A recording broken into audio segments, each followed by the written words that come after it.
শুধু আজকের জন্য ৪ঠা আগস্ট। গোপন বিষয় কখন আর গোপন থাকে না।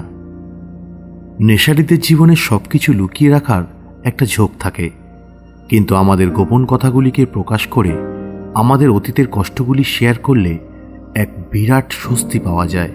বেসিক টেক্সট, পৃষ্ঠা নাম্বার ৩২। এরম কথা আমরা শুনেছি যে আমরা ততটাই অসুস্থ থাকি যতটা আমরা গোপন করে রাখি। আমরা কি গোপন রাখি এবং কেন গোপন রাখি? আমরা সেই বিষয়গুলি লুকিয়ে রাখতে চাই যেগুলি আমাদের লজ্জা পাইয়ে দেয়। আমরা ওই বিষয়গুলোকে সম্ভবত এই জন্য লুকোতে চাই কারণ ওই বিষয়গুলি আমরা সারেন্ডার বা স্বীকার করতে চাই না। কিন্তু ওই গোপন বিষয়গুলোর জন্য আমরা যদি অপমান বোধ করি, তাহলে ওই বিষয়গুলি থেকে মুক্তি পেলে আমরা কি নিজেদের জীবনে আরাম পাব না?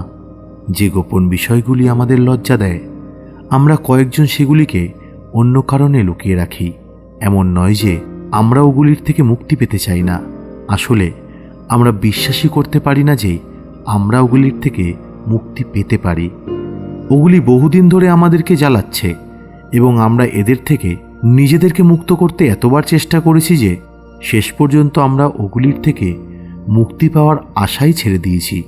এগুলি এখনও আমাদের লজ্জা দেয় এবং সেগুলিকে আমরা এখনও গোপন করে রাখি।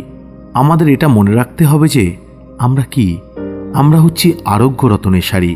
আমরা যারা নেশা করাটাকে অনেক দিন ধরে গোপন করে রেখেছিলাম, সেই আমরাই নেশা নিয়ে সর্বক্ষণের চিন্তার ঘোর আর নেশা করার বাধ্যতা থেকে মুক্তি পেয়েছি। যদিও আমাদের মধ্যে অনেকে নেশা করাটাকে শেষ পর্যন্ত উপভোগ করেছে, তা সত্ত্বেও আমরা নেশা ছেড়ে রিকভারি পেতে চেয়েছি। নেশা আমাদের জীবনের যা ক্ষতি করছিল সেটা আমরা আর সহ্য করতে পারছিলাম না।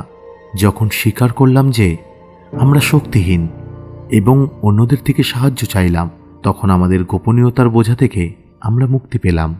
অন্য যে গোপন বিষয়গুলোকে আমরা বোঝার মতো বহন করছি, সেই সব ক্ষেত্রেও এই একই নীতি কাজ করে। হ্যাঁ, আমরা ঠিক ততটাই অসুস্থ যতটা আমরা গোপন করে রাখি।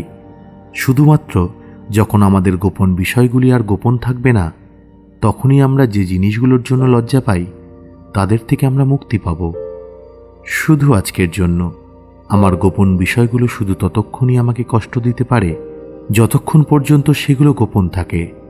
আজকে আমি আমার গোপন বিষয়গুলোর ব্যাপারে আমার স্পন্সরের সাথে কথা বলবো।